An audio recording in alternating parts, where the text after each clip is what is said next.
보십시다. 창세기 12장 6절에서 20절 말씀입니다. 창세기 12장 6절에서 20절.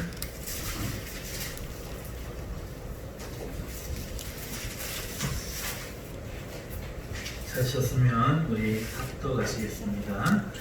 아브라함이 그 땅을 지나 세겜 땅 모래 상수리 나무에 이르니 그때에 가나안 사람이 그 땅에 거주하였더라. 여호와께서 아브라함에게 나타나시되 이르시되 내가 이 땅을 내 자손에게 주리라 하신지라. 자기에게 나타나신 여호와께 그가 그곳에서 제단을 쌓고 거기서 베델 동쪽 산으로 옮겨 장막을 치니 서쪽은 베델이요 동쪽은 아이라. 그가 그곳에서 여호와께 제단을 쌓고 여호와의 이름을 부르더니 점점 남방으로 옮겨갔더라. 그 땅에 기근이 불었으므로 아브라함이 애굽에 거류하려고 그 뒤로 내려갔으니 이는 그 땅에 기근이 심하였습니다. 그가 애굽에 가까이 이르렀을 때에 그의 아들 사라에게 말하되 내가 알기에 그대는 아리따운 여인이라. 애굽 사람이 그들을 볼 때에 이르기를 이는 그의 아내라 하여 나는 죽이고 그들은 살리니 원하는데 그는 나를 위하라 하라. 그러면 내가 그대로 말미암아 안전하고 내 목숨이 그대로 말미암아 보존되리라 하니라. 아브라함이 애굽에 이르렀을 때에 애굽 사람들이 그 여인이 심히 아름다움을 보았고 바로의 고관들도 그를 보고 바로 앞에서 칭찬하므로 그 여인을 바로의 궁으로 이끌어 들인지라.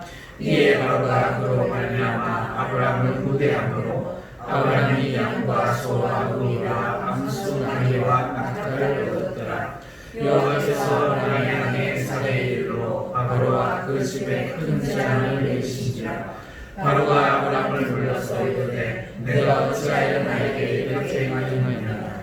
내가 어찌하여 그를 내 아내라고 내게 말하지 아니하였느냐. 내가 어찌 그를 누리라 하여 내가 그를 데려다가 아내를 삼게 하였느냐. 내 아내가 여기 있으니 이제 데려라 하고 바로가 사람들에게 그의 일을 명하니 그들이 그와 함께 그의 아내와 그의 모든 수술을 보내더라. 아멘. 오늘 이 본문의 말씀을 가지고 믿는 자의 상심은 왜 있는가 하는 제목으로 하나님의 말씀을 증언하도록 하겠습니다. 오늘 날씨가 좀 더웠죠? 갑자기 이렇게 더운 날은 사람이 지치고 또 피곤함을 많이 느낍니다. 오늘 성도님들 말씀 가운데 큰 은혜 받으시고 힘을 얻으셔서 돌아가시기를 바랍니다. 잠깐 기도하고 말씀 증거합니다. 참 좋으신 아버지, 오늘도 주님의 보혈 많이 이 부족한 정화를 거룩하니 오늘도 씻어주시고 성령님 나를 주장하여 하나님의 말씀만 온전히 성도들의 마음속에 들려지게 하여 주시옵소서. 생명의 말씀이 우리 가운데 있게 하옵소서. 예수님의 이름으로 기도하옵나이다. 아멘. 오늘 우리는 성도로 하루를 살았습니다. 그래서 우리는 이런 생각을 합니다. 나는 성도로 오늘 하루를 어떻게 살았는가, 잘 살았는가 이렇게 묻게 되지요. 여러분, 성도로 사는 것은 어떤 것인가요? 성도는 어떻게 살아야 할까요? 이런 질문을 우리가 성도로서 하지 않을 수가 없지요. 우리는 누구나 올바른 삶을 살기 원합니다. 또 행복하기를 원합니다. 그러나 의외로 성도의 삶이 어떻게 해야 바른지, 어떻게 해야 행복한지 이 대답을 시원하게 해줄 수 있는 사람이 많지 않다는 것에 우리가 놀라게 돼요. 또 저마다 생각이 다른 것 같습니다. 성도의 삶이란 어떤 거예요? 하고 물으면 어떤 이는 구원의 기쁨을 강조해서 말하기도 하고 어떤 이는 성령의 충만함에 대해 말하기도 합니다. 이런 대답들은 대단히 긍정적인 대답이지요. 하지만 당신은 항상 성령 충만한가요? 또는 매일의 삶을 구원의 기쁨으로 살고 계시고 그것이 가능한가요? 라고 물으면 과연 주저없이 예 이렇게 대답할 수 있을까요?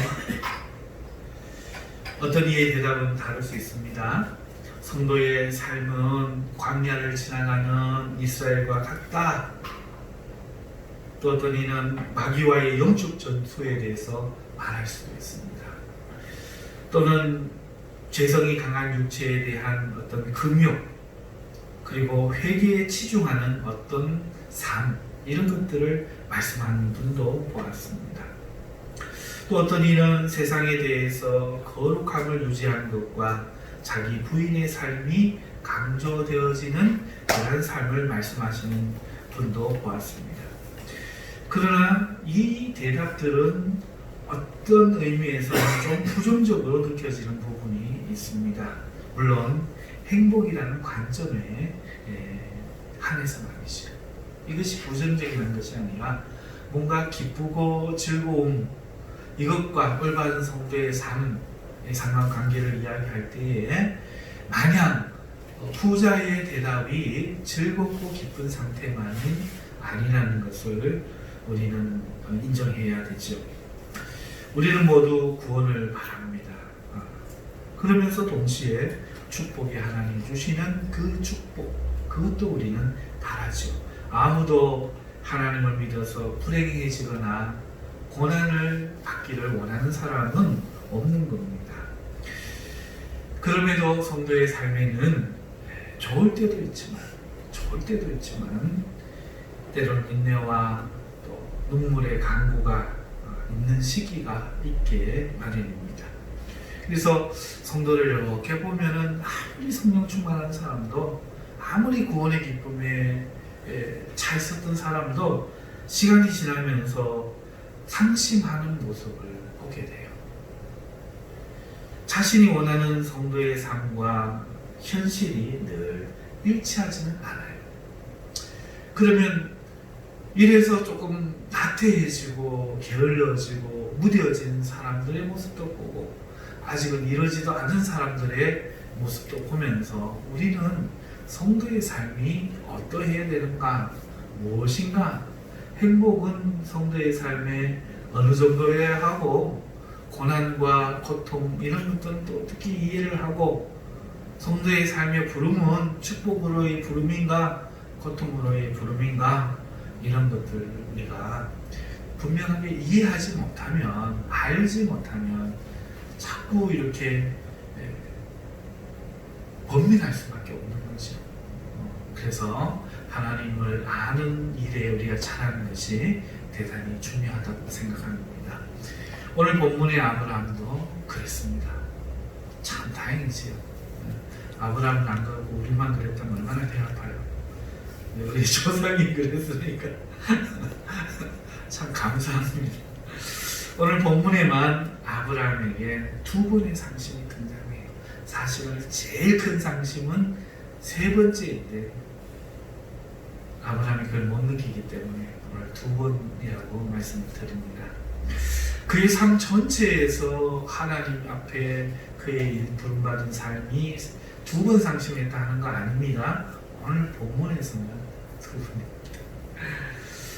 분명히 아브라함이 고향을 떠날 때 그는 기대했던 것이 있었을 것입니다. 왜냐? 12장 1절에서 5절의 내용 때문이지요. 하나님이 아브라함에게 약속을 하셨어요. 자식을 주시겠다는 거예요. 그런데 자식이 없잖아요. 그 자식을 주시고 그 자식이 심지어 큰 민족이 되고 너는 열국의 아버지가 되겠다. 이렇게 약속하셨습니다. 이 축복이 첫 번째죠.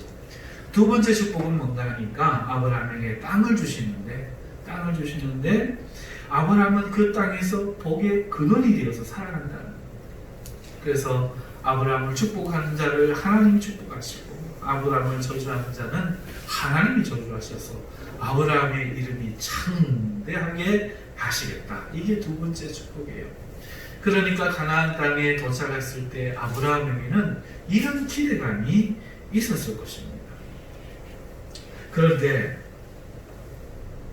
아브라함은 이 기대치 때문에 곧바로 상심하게 됩니다. 두 번이나 말이죠.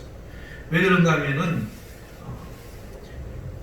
전혀 하나님의 그 축복의 약속이 이루어지지 않았기 때문에 그렇습니다. 오히려 정반대의 말씀이죠. 하나님은 땅을 주시기로 했는데 아브라함이 도착한 땅은 이미 주인이 있었어요. 이미 주인이 있었습니다. 6절입니다. 아브라함이 그 땅을 지나 세겜 땅 모래 상수리 나무에 이르니, 이 뜻은 아브라함이 하나님이 자신에게 주신 가나안 땅에 도착해서 살만한 곳을 이렇게 찾다 보니까 세겜이라는 곳이 보이는 겁니다. 그래서 그곳으로 갔다는 거죠. 그런데 거기에는 이미 가나안 사람이 거주하고 있었다고 말합니다. 하나님이 주시기로 한 땅은 내 땅인데 내 땅이 아니고 이미 살기 좋은 곳에 가나안인들이 거주했는데 나는 혼자야. 가나안인들은 큰 집단이 어떻게 알겠습니까? 하나님이 주신 땅은 이미 주인이 있는 땅이에요. 주인이 있는 땅을 자신에게 주겠다고 하나님이 부르신 겁니다. 여러분, 이런 경우 없으세요? 하나님이 뭔가 해주실 것 같아서 신학을 갔거나 사업을 시작했거나 이런 경우가 참 많지 싶어요. 아브라함은 당시를 한번 생각해 보세요. 하나님의 약속만 믿고 왔는데 정리가 되어 있어야 되는데, 이미 이루어져 있어야 되는데 아직도 정리가 되지 않고 이미 주인이 있는 그 땅에 하나님이 나를 부르셨다. 아브라함은 어떻게 해야 되죠? 오늘 우리가 이런 경우를 만나면 어떻게 해야 됩니까? 그런데 하나님이 나타납니다. 7절, 하나님은 이 땅을 내 자손에게 주리라 이렇게 약속을 하죠. 가난한 사람들에 대한 이야기는 꺼내지 않습니다. 지금 중요한 것이 무엇인지, 뭐가 중요한지, 이 땅에 가난한 사람이 살고 있는 게 중요한 거 아닙니까? 내게 주는 땅인데 주인이 있는데 이게 중요한 거 아닙니까? 그런데 하나님 그 이야기를 하지 않아요. 왜인지 모르지만 아브라함도 안 물어요. 대신 아브라함은 그곳에 제단을 쌓습니다. 그런데 이상해요. 제단을 쌓고 그곳에 산다면은 뭔가 좀 하나님이 그럼에도 주인이 있음에도 해결하시겠지 이렇게 믿음으로 했다라고 보여지는데, 제단을 쌓고는 거기서 베델 동쪽 산으로 옮겨 장막을 칩니다. 서쪽은 베델이고 동쪽은 아이라 이렇게 기록되어 있어요. 그렇죠? 자, 여러분 보세요. 베델이라는 곳이 성경에서는 아주 의미 있는 장소로 우리에게 나오지, 영적으로. 그런데 아브라함이 정착할 당시 사람이 살만한 땅으로서는 사람이 거주하지 않는 척박한 땅이었습니다. 후대에 먼 시간이 흘러서 야곱이 도망갈 때도 거기에는 사람이 없었어요. 그래서 거기에서 베델에서 하나님을 만나죠. 그러니까 거기는 광야 같은 곳, 척박한 곳입니다. 거기에 가는 거예요. 아이성은 어떻습니까? 나중에 400년이라는 시간이 흐르고 난 다음에 이스라엘 백성이 가나안에 왔을 때, 전쟁할 때 가나안 성은 크지만 아이성은 작은 성이라고 평가하고 있습니다. 작은 성, 무슨 말입니까? 사람이 몇 살지 못하는 그런 곳이라는 거죠. 자, 이렇게 볼 때 그 당시 사람이 늘어나지 않고 얼마 없어요. 그 당시는 사람이 살지 않는 그런 척박한 장소로 생각할 수 있죠. 이곳에서 아브라함이 혼자 산다는 것은 힘든 일이죠. 그래서 그런지 이어서 성경을 보면 아브라함은 세겜에 이어서 이곳에서도 또 그러나 제단을 쌓고 여호와 이름을 부르지만 안 살고 점점 남방으로 옮겨갔더라 이렇게 기록되어 있습니다. 무슨 말인지 이제 좀 보이시나요? 그림이 그려지시나요? 이 말은 즉슨 살만한 땅이 없다는 거예요. 하나님이 주신다고 해서 기대하고 간 땅에 살만한 곳에는 이미 가난한 사람이 살고 있고, 사람들이 없는 곳에 어떻게 살아보려고 애를 쓰고 제단을 쌓아보고 나름 믿음으로 하려고 해보지만, 여호와 이름을 부르지만 마땅치가 않아서 자꾸 옮겨가게 되는 상황이지요. 여러분, 이런 걸 우리가 뭐라고 이야기하죠? 실망 혹은 상심이라고 말하죠. 기대가 충족되지 않는 상태. 아브라함은 말을 하지 않지만 그의 마음에 속상함이 없었겠습니까? 어쩌면 이게 아브라함의 일이기만 할까요? 오늘 현대를 살아가는 어떤 성도들도 이러한 상심을 가지고 있지만 말을 못하고 있을 수 있습니다. 잘 되고 싶었습니다. 행복하고 싶습니다. 구원받고 정말 행복한 하나님과의 동행을 시작하기 위해서 시작한 신앙의 삶이 말은 드러내놓고 못하지만 어쩌면 아브라함의 기대치가 상심으로 바뀌어진 것처럼 어쩌면 교회 가운데 생활 가운데도 어떤 성도들의 마음속에는 이러한 것이 있을 수 있다는 것이죠. 아브라함의 두 번째 상실감은 복입니다. 땅도 살만한 땅이 없었지만 그 땅에는 복도 없었습니다. 바로 기근이죠. 복이라는 것은 넉넉해야 되죠. 젖과 꿀이 흘러야 되죠. 그러나 복을 주신다고 했던 그 가나안 땅은 현실은 기근입니다. 막막한 미래입니다. 기근이 왔으니 어디에 뭘 하겠습니까? 사람이 살지 않은 개간되지 않은 땅에 아무것도 더 할 가능성이 없는 것이죠. 하나님이 계시고 나타나셔서 복 주신다 하시고 그런데도 기근까지 와서 이제 아브라함은 자꾸 남방을 옮겨가다가 이제 애국으로 내려가 버립니다. 이 말은 아브라함에게 있어서 하나님이 주신 가나안 땅은 이미 주인도 있고 또 복에 있어서도 애국보다 못하다는 거죠. 이런 땅을 주려고 나를 부르셨습니다. 이런 복을 주려고 나를 부르셨습니다. 하나님 나를 예수님 믿고 이렇게 살게 하려고 부르셨습니다. 거기다가 애굽에서 아브라함이 겪어야 될 일을 조금 살펴보십시다. 이제는 자기 목숨을 걱정해야 돼요. 아내가 아름답기 때문에 어쩌면 이 법 없는 사람들은 자기를 해치고 아내를 빼앗을 수 있기 때문에 그걸 걱정해야 되죠. 자기도 해침받고 아내도 빼앗기느니 보육지게라도 써서 아내만 빼앗기는 이런 결정을 하게 됩니다. 그런데 불안한 예감은 왜 그렇게 잘 맞는지 그가 예상했던 바로 그 일이 일어나요. 그래서 졸지에 그는 아내를 빼앗기고 아내를 빼앗긴 대가로 아내를 빼앗은 남자가 주는 양과 소와 노비와 암수나귀와 닭다리를 받아야 되죠. 남자의 자존심이 큰 상처지요. 제가 생각하는 세 번째 상심은 이겁니다. 차라리 죽는 게 낫지 않나 싶습니다만은 그건 오늘 내용은 아니고요. 자, 이게 복이 있는 모습일까요? 여러분에게 여쭙습니다. 사랑하는 성도 여러분, 하나님이 아브라함을 창세기 12장 1절에서 5절까지 복을 주마, 창대케 하마, 그 땅을 주마 부르셨습니다. 그런데 그가 도착한 현실은 무엇입니까? 어떤 것입니까? 오늘 어쩌면 우리 성도들에게 과연 이런 일이 없다고 말할 수 있을까요? 그러면 왜 이런 일이 생깁니까?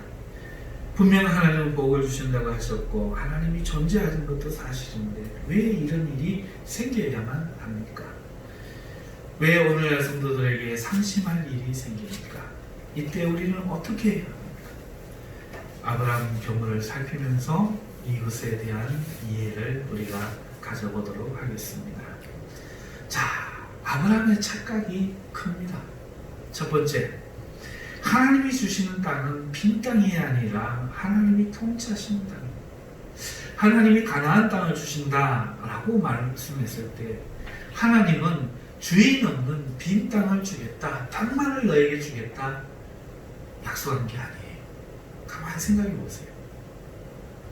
하나님이 왜 가나안에 이미 주인이 있는데 하나님은 아브라함을 굳이 불러서 가나안을 주실까요? 여러분, 이거는 신학적으로는 이렇게 구약신학에서 해석하고 있습니다. 땅의 주인은 하나님이십니다. 그래서 그 땅에 살고 있는 사람은 세를 들어서 사는 세입자와 같다는 거예요. 그런데 그 세입자가 세를 내지 않습니다. 그럼 어떻게 합니까? 주인이 세입자를 바꾸죠. 지금 하나님이 아브라함을 들어 바꾼다는 거예요. 이 세입자인 가나안 땅 사람들이 레위기 18장에 보니까 온갖 음행과 죄를 저지르고 타락해 있습니다.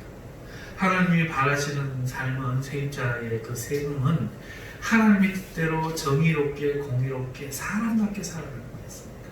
죄에 정복되지 않고 악을 행하지 않고 하나님의 그 성품에 걸맞는, 하나님이 원하시는 그 삶을 땅에서 사는 게 바로 하나님께 내는 세금이죠.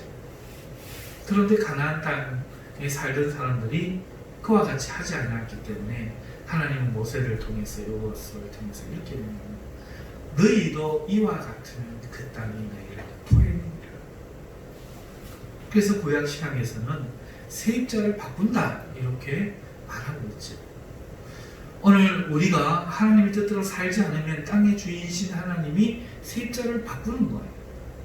그러니까 땅이라는 것은 하나님과 상관없는 그 땅만을 차지한다고 내 땅이 되는 빈 땅이 아니라는 거죠. 아브라함에게 땅을 주마 했던 그 가나안 땅은 주인이 없는 빈 땅이 아니라 세입자답지 않은 사람이 점령하고 있는 곳에 세입자다움을 증명해서 하나님이 세입자를 빼고 차지하게 하실 땅이었다는 거죠. 이것을 제가 하나님이 주신 땅은 빈 땅이 아니라 하나님이 통치하시는 땅입니다 라는 말로 증언한 것이죠. 통치를 받는 사람이 있는 곳, 그것이 바로 하나님이 주신 땅의 의미라는 거예요. 땅 자체가 중요한 것이 아니라 그 땅에 사는 사람이 하나님의 통치를 받아야 한다, 이것이라는 것이죠. 그런데 이 가나안 땅의 사람들은 그러지 않았습니다. 아브라함은 그 하나님을 본 게 아니라 불법으로 차지하고 있는 거주민들을 본 것이죠. 하나님이 나를 이곳에 왜 데려왔는지를 모르고 하나님이 주겠다 하신 그 땅만을 바라본 것이죠. 그래서 저희가 저희 교회에서 항상 설교 시간마다 강조하는 옛날 가치관이 버려지지 않으면 성경이 보이지 않는다, 신앙이 보이지 않는다, 자기 좋은 대로만 이해합니다. 그러면서 그걸 신앙으로 생각한다 말씀을 드리는 이유가 이런 것들 때문에 전부 그렇습니다. 안 그런 것이 하나도 없습니다. 100가지면 100가지가 다 가치관이 새로 되어야 되는 거예요. 아브라함은 옛날 가치관을 가지고 왔으니 그 땅과 거주민만 보였지 나를 부르시는 하나님의 뜻이 왜 굳이 나를 이곳에 부르신 하나님은 무엇을 원하시는 건가, 이것을 생각하지 않았기 때문에 아브라함은 상실감을 느낄 수밖에 없었죠. 그러나 이것을 아는 사람이라면 얼마나 당당했겠습니까? 너희가 지금 살고 있다고 그들먹거리고 있어도 이것은 내 땅이야. 그러면서 정의와 공의를 실천하며 하나님을 경외하며 살면 하나님은 홍해를 가르신 하나님이, 그 홍해의 애국 군대를 수장시키신 하나님이 얼마든지 불의한 세입자들을 몰아내고 그 의롭고 착한 하나님이 원하시는 세입자에게 땅을 주실 수 있는 것입니다. 아멘. 그러니까 첫 번째 우리의 상실감은 뭐냐? 신앙을 이해하지 못한다는 거죠. 왜 오느냐? 왜 내가 이렇게 하나님 왔는데 나의 삶이 이렇게 척박하고 피곤하고 그러느냐라고 묻는데, 거기에는 정작 하나님을 보지 못하고 세상을 보기 때문에 그렇게 느껴질 수 있다는 거예요. 진정한 복이 뭔지를 모른다는 것이죠. 오늘 저는 오후에 이제 교회로 차를 타고 옵니다. 제가 한 며칠 동안 몸이 안 좋았거든요. 굉장히 안 좋았습니다. 그래서 교회로 오는데 너무 행복했습니다. 제가 타는 차는 코란도입니다. 그런데 그 코란도가 그냥 코란도가 아니라 교회에서 사준 코란도 300만 원을 들여서 원래 제가 100만 원 폐차비에다가 200만 원 들었는데 그거는 이제 그 하시는 분이 참 믿음이 좋은 집사님이어서 자기의 취미로 만들어 주신 거예요. 엔진 전체와 모든 것을 새로 하셨습니다. 차량 도색과 이런 것만 빼고 굴러가는 구동과 모든 관련돼서 전부 다 수리하고 새 걸로 선도 정비선도 싹 바꾸고 해서 그렇게 새 것으로 해줬죠. 겉으로는 옛날 고물차처럼 보이지만 산길이고 어디고 내 마음대로 가고 싶은 곳에는 내가 울적할 때는 떠날 수 있는 그런 차죠. 차를 타고 이렇게 나오는데요. 제 주머니에 뭐 물론 넉넉한 현금이 없지요. 그런데요, 늘 이렇게 되풀이되는 일상적인 삶이 내게 온도주고 많이 죽을 것처럼 아프지도 않고요. 사랑하는 형제, 자매, 성도님들도 계시고 무엇보다도 내가 사랑하는 하나님의 말씀을 증거했습니다. 그래서 바라보는 하늘 거리가 너무나 좋았어요. 돈이 많다고 행복할까? 내가 지금 유명한 목사가 돼서 막 쫓아다닌다고 더 행복할까? 남들하고 비교가 되기 시작하면 얼마나 불행할까? 아무것도 없는 것 같아도 남은 인정하지 않아도 지금 나는 행복한데 참 좋은데 그렇게 느꼈습니다. 여러분 삶의 행복은 빈약하고 부족한 곳에도 있다는 사실을 다시 한번 좀 깨달았습니다. 만약에 아브라함이 그 기근이 있는 그곳에 그 땅에 있었다면 하나님이 공급을 안 했을까요? 정말 많이 먹어야 고기를 한 저릇 먹을 때 10저릇 먹어야 행복일까요? 그게 잘 사는 걸까요? 정말 큰 집에 살아야, 정말 좋은 차를 타야, 오늘 막 펑펑 쓰고 펑펑 먹어야 그게 행복일까요? 그래, 의외로 행복은 없는 곳에도 더 크게 있을 수 있다 한 것을 세계에서 몇 년 전에, 한 10여 년 전에 행복지수를 나라별로 꽂았더니 우습게도 방글라데시가 하는 나라가 1위를 꽂았어요. 방글라데시. 자살률도 적고 삶의 만족도도 높고 시커머해가지고 사랑하는 성도 여러분, 하나님의 가치관이 보이지 않으니까 자기가 기대하는 땅을 상상하면서 자기가 예수님 믿고 하나님 받으실 그 축복을 인간적으로 상상하면서 물론 그렇게 주실 수도 있죠. 나중에는 아브라함이 그렇게 줍니다. 맞죠? 네, 큰 거부가 됩니다. 근데도 아브라함은요 장막처럼 또 살아요. 네, 그게 행복이 없어.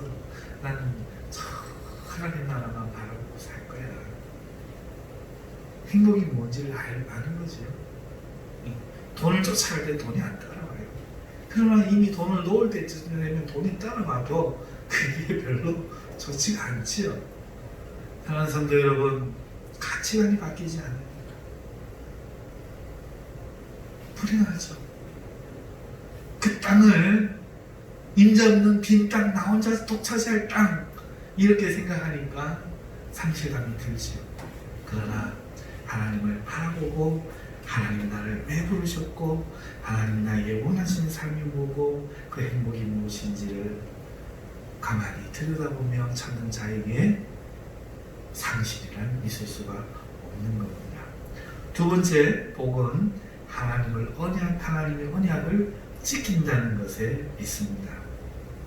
자, 아브라함은 이 땅에 들어오자 바라본 것이 바로 거주민이요. 두 번째는 먹을 거였죠. 복의 내용만을 쫓았습니다. 복의 내용만을 쫓았지. 오늘 내가 하나님을 믿고 내가 살면서 굶주리는 이것이 하나님에게 해결할 수 없는 문제냐? 지금 내가 농사를 지어서 게을러서 먹고 살 수 있는데 농사를 안 지어서 굶는 그런 게으름이 아니라 지금 기근이 왔고 기근은 하나님이 하시는 건데 그리고 이 땅은 하나님 주신 땅인데 내가 어쩔 수 없다면 하나님이 책임지지 않으실까?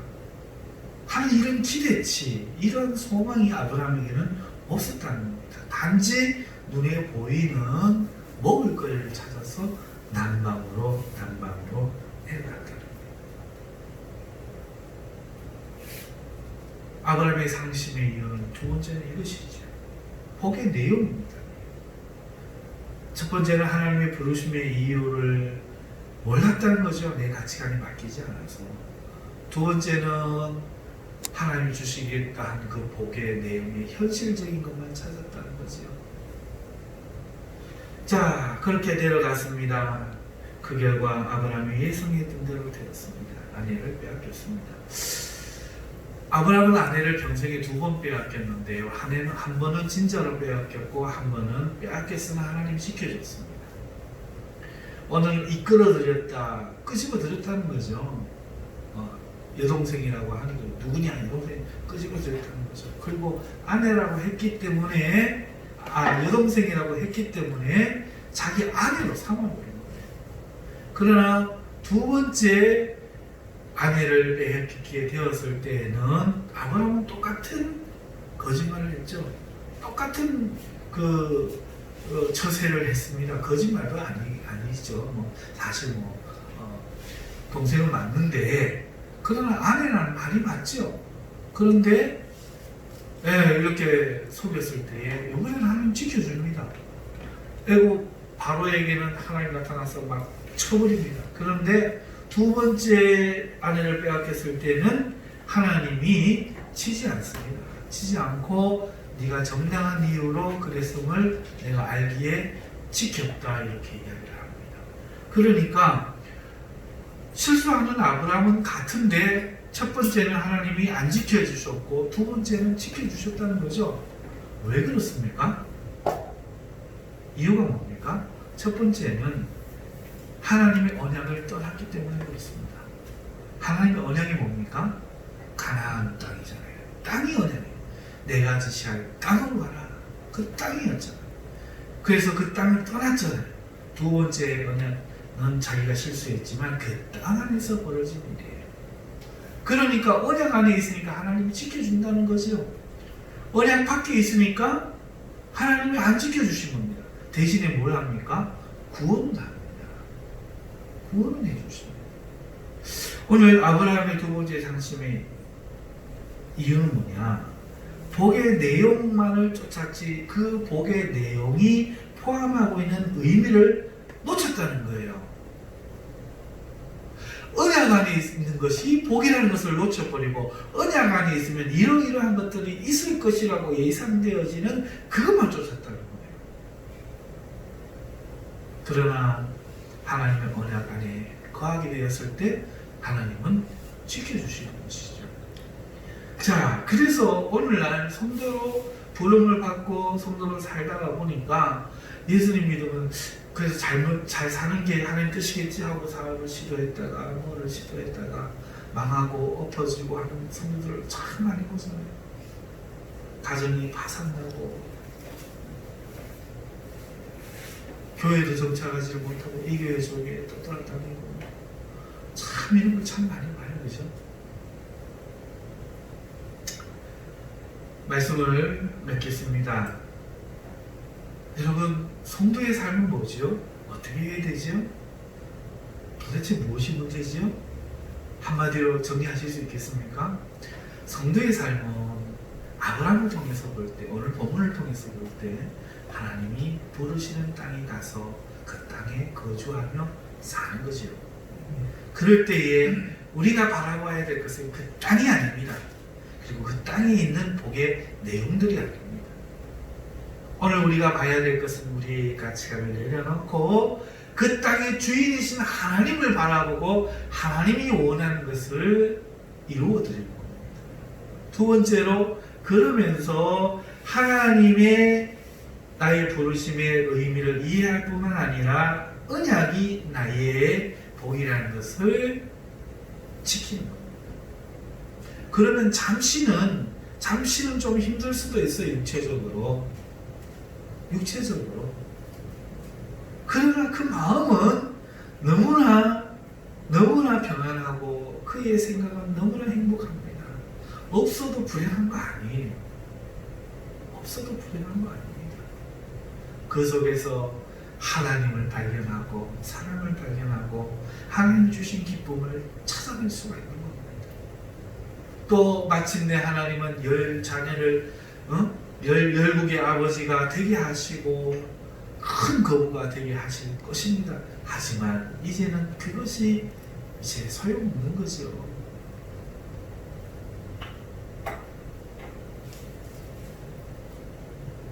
사랑하는 성도 여러분, 오늘 우리 삶이 바로 이러해야 된다. 오늘 이 본문에서 하나님 우리에게 말씀해 주십니다. 그럼 어떻게 해야 됩니까? 우리 삶에서 오늘 우리가 이 교회를 10바퀴 돌았더니 이 교회를 주셨다. 하루에 10바퀴씩 100일을 돌았더니 주셨다. 10회 몇 조를 했더니 뭘 주셨다. 이런 어떤 땅과 내용만을 바라보지 말고 하나님의 통치를 바라보십시다. 오늘 나를 부르시고 나를 부르신 그 하나님이 원하시는 것이 무엇인지 그 통치를 인정하면서 오늘 내 삶에 작은 것에서조차 하나님의 공급을 찾읍시다. 하나님이 책임져. 내가 해야 될 것은 내가 합시다. 그러나 내 힘으로 되지 않는 일들은 하나님이 책임져 줄 믿는 그 믿음을 가지고 살아가는 성도들 됩시다. 두 번째로 언약 안에 거하십시다. 예수 그리스도만을 믿고 이 언약에서 떠나지 않고 기도하며 살면 하나님이 반드시 지켜줍니다. 사랑하는 성도 여러분, 그러니 어떠한 어려움이 있어도 떠나면 안 됩니다. 제가 이런 말씀을 드리는 지금은 안 떠나시겠죠. 그러나 앞으로 이 나라가 어찌 될지, 이 세상이 어찌 될지, 여러분 제가 말씀드리지만 꼭 이만한 성도님 그게 무엇이 되었든 삽입하거나 정부에서 받자가 하거나 하면 절대로 받으시면 안 됩니다. 아멘. 절대로 받으시면 안 됩니다. 두려워하지 마십시오. 너무 걱정하지 마십시오. 하나님이 감당치 못할 이 신경이 예민한 사람들은 피해가게 하시고 에녹처럼 들리기도 하시고 또 좀 용기가 있어가지고 그 순교를 각오할 수 있는 이런 열정이 있으신 분들은 순교할 수 있는 명예로움도 주실 겁니다.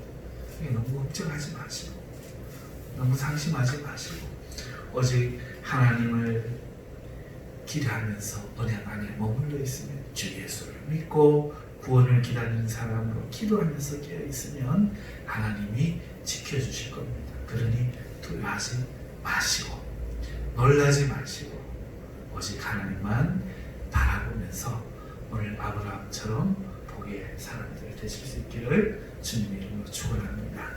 기도하겠습니다.